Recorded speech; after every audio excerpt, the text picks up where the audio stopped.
Tshela mina ngempela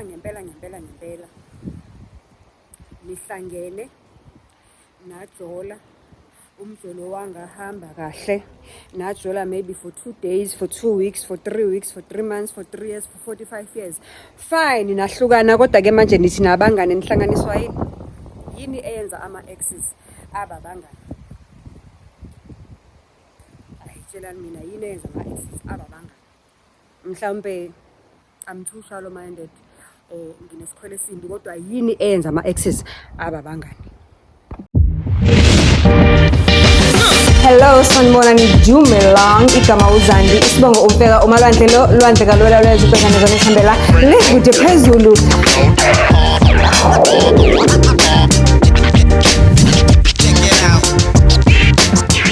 Do join. This is a review from Kakasi FM. Jeps Zwane's show iqala ngo-9 iphela ngo-12 leya show leya. Jeps Zwane has got this beautiful segments that she usually does on her show ebizwa ngani. I forgot the name of the segments kodwa uyambhalela usho istory ufuna ama-advice from abantu abalalela ishow. And this time around ugirl uyabhala okay boy two i-couple le iyabhala ibhalela uNjeps because they need advice.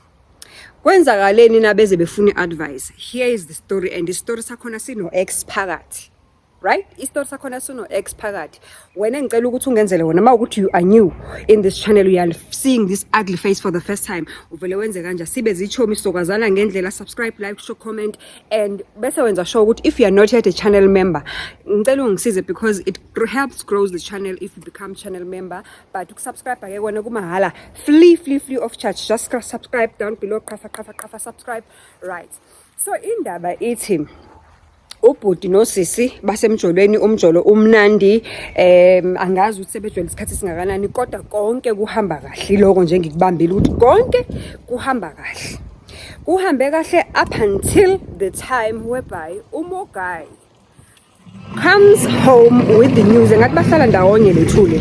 uMogai comes home with the news ukuthi u-ex wakhe u-ex kaGuy is getting married, and as u-ex kaGuy is getting married, uGuy has been asked by u-ex ukuthi ayomisa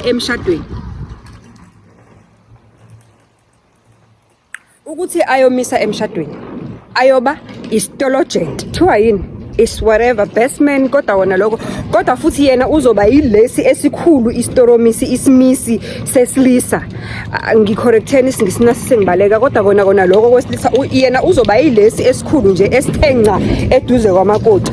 Ungangibuzi ukuthi kanjani kodwa umakoti umuntu wesifazana, asikhulumi ngezitabane la, sikhuluma ngabantu nje abaqondile straightforward kodwa kubalekile ukuthi ibambe ekutheni ukuthi uthe umesecelwa ke uex lo ukuthi ayomisa emshadweni abe yisimisi esikhulu. Angimazi noma uzoba istoromisi noma uzoba yini njengoba umuntu wesilisa wacelwa ukuthi abe yilesi esikhulu yena esiclose nomakoti esizobe siphithiphiza nje eduze kwamakoti. Uthe mayefika lalezi ndaba eziletha ekhaya kwasuka omkhulu umsindo. In fact akusuka ngomsindo, uyabaza abantu besifazane mase kufaka la ekudlela ushut up okwazi ukuthi awubonakele ngitafazile nginyathele emsileni.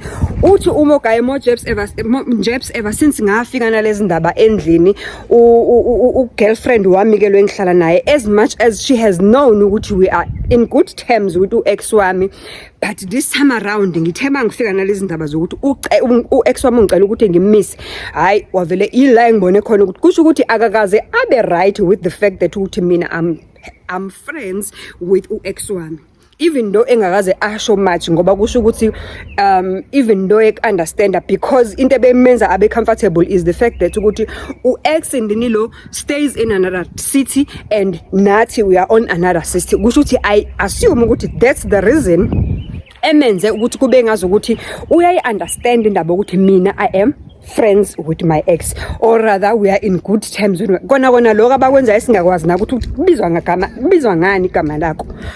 Uthi Jeps ever since ngifike nalezi zindaba u-ex wami wavele wathula, wavele wangifaka nje ku-mute ever since. Kuthe la aqala khona eqaqeka khona ekhuluma wangitshela kahle ukuthi okokuqala ngi-understand ukuthi njengoba uthi you are friends with u-ex wakho nihlanganiseni and njengoba nama-friends nama-ex manikhuluma ku-WhatsApp noma efonini noma nivideo callana nikhuluma ngani.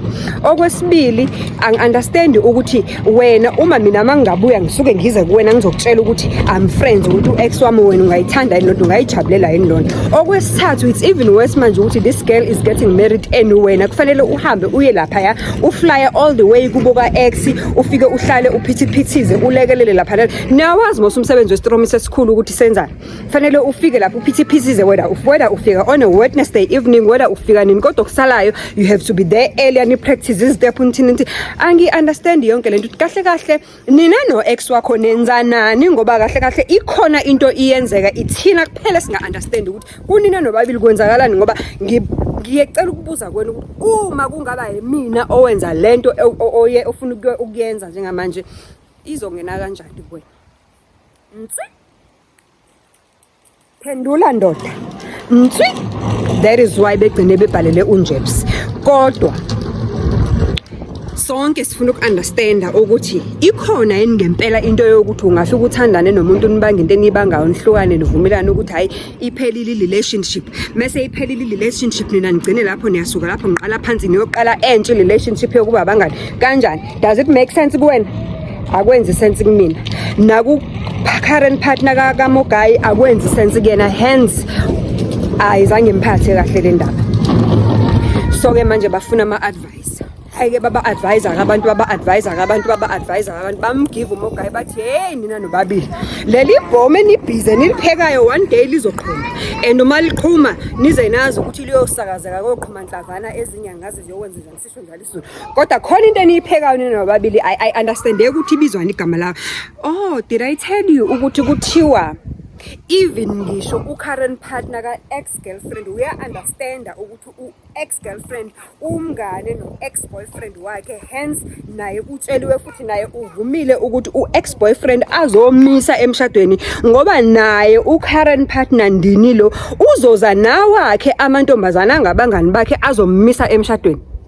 Kwenzakalani emhlabeni? Hayi kwenzakalani emhlabeni? Ngoba ngithe uyabona le, it's about a wedding day.